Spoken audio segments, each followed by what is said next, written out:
How do you know when to throw in the towel on an investment or a business? When you throw in the towel on on investment or business. Or business? Yeah, well, what you know is you do it too late. I went in the textile business by accident in 1965, and I threw in the towel about 20 years later. And that was about 20 years too late. There's a great tendency to want to hold on, justify old decisions. I mean, that's a human trait. And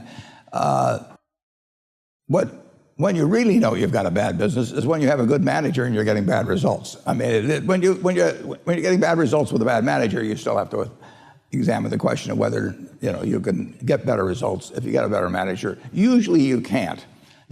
I've said in the past, that when a management with a reputation for excellence encounters a business with a reputation for bad economics, it's the reputation of the business that remains intact. And I've proved that many times. There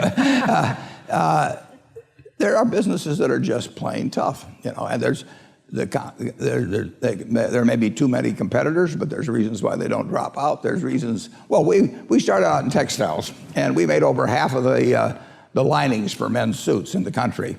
And we went through World War II and got awards, and Sears Roebuck named us their supplier of the year and all of that sort of thing. And then we'd say, well, we'd like to increase the price of these linings a quarter of a cent a yard. And Sears would say, you must be out of your mind. There's 10 other guys that'll sell it to us at the old price. And nobody ever went into a Sears store and said, I'd like a blue serge suit with a Hathaway lining. It didn't exist. We had no connection to the consumer. And there are lots of lousy businesses, and there's lots of wonderful businesses. And my job over the years has been to try and figure out which is which, and I've made plenty of mistakes. I bought a company called Dexter Shoes. In the early 90s, I paid $400+ million for it, and it made a lot of money before I bought it. But as soon as I bought it, they pulled some switch or something, and it immediately started losing money. And it was because of foreign competition, so on, or maybe it was because I owned it, I don't know. And it went to zero. And the worst thing was that I'd paid for it in stock, so that $400 million in stock I gave at the time is now worth about $5 billion. So every time Berkshire stock goes down, I feel a little bit better because of my opportunity loss on this business.